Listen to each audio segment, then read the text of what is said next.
সবাইকে। আজ একটা নতুন দিন, তো আজ একটা নিউ রেসিপি দিয়ে শুরু করছি। আজকে করব হচ্ছে, আজ যেহেতু মঙ্গলবার, আজকে করব নিরামিষ। হনুমানজির দিন, বুঝতেই পারছো। আজকে করব ফুলকপি আর আলু পোস্ত।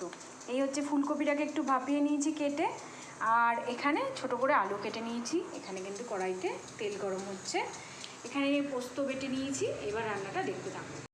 ভাপিয়ে নিয়েছিলাম একটু গরমে, আর এখন দিয়ে দিচ্ছি নুন, হলুদ আর একটু সামান্য মিষ্টি দিয়ে হালকা একটু ভেজে নেব।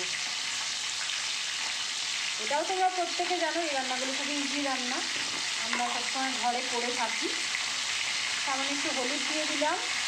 আর যারা কমেন্ট করছো তাদেরকে অনেক অনেক ভালোবাসা এবং শুভেচ্ছা। এইভাবেই কমেন্ট করতে থাকো। একটু মিষ্টি দিয়ে দিচ্ছি, তারপর একটু ভালো করে নাড়িয়ে সাজিয়ে নেব।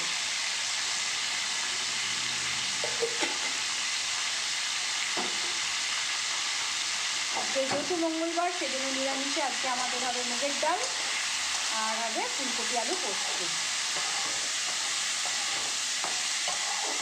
দেখো, এটাকে ভালো করে নাড়িয়ে চালিয়ে একটু ভাজা ভাজা করে নেব, তারপরে আবার দেখাচ্ছি। এর মধ্যে দিয়ে দিচ্ছি দেখো কালো জিরে সামান্য। এবার আলুগুলো ছেড়ে দিচ্ছি। এবার আলুটাকে একটু হালকা ভেজে নেব, নুন হলুদ দিয়ে আলুটাকে আমরা ভেজে নেব।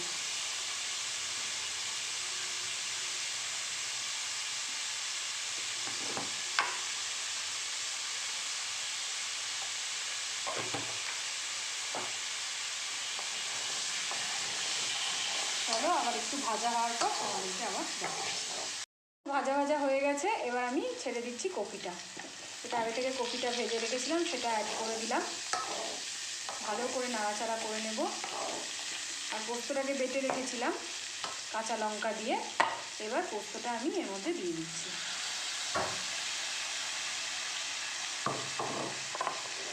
পোস্তটা দিয়ে ভালো করে একটু নাড়াচাড়া করে নিচ্ছি।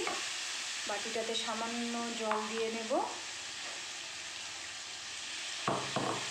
কে কে পোস্ত খেতে ভালোবাসো আমাকে একটু কমেন্ট করে জানাবে। আর পোস্তর যা দাম, মানে পোস্ত ছোঁয়া হচ্ছে জনসাধারণের বাইরে হয়ে যাচ্ছে, এতটাই পোস্ত কস্টলি হয়ে গেছে।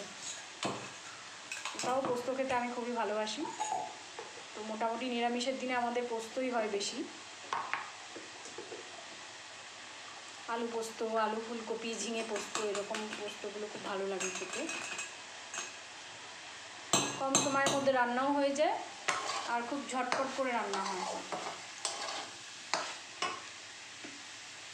দেখো, এবার এটা দিয়ে দিচ্ছি। এবার এটাকে একটুখানি কিন্তু হতে দেবো। এটা নামানোর আগে একটু সর্ষের তেল আর একটু সামান্য চিনি দিয়ে আমরা কিন্তু এটাকে নামিয়ে নেব। এখন এটাকে আরেকটু হতে দেবো, হওয়ার পর দেখাচ্ছি। কিন্তু ফুলকপি রেডি হয়ে গেছে। এবার একটু চিনি দিয়ে দিচ্ছি, আর এর উপরে একটু সর্ষের তেল দিয়ে এবার কিন্তু আমরা নামিয়ে নেব। সর্ষের তেল ছড়িয়ে দেবো। তো আমি এর মধ্যে চিনি দিয়ে দিয়েছি আর এর মধ্যে সর্ষের তেল দিয়ে দিয়েছি। তো রান্নাটা রেডি হয়ে গেছে। আর একটু শুকিয়ে নেব, তারপর তোমাদের দেখাচ্ছি।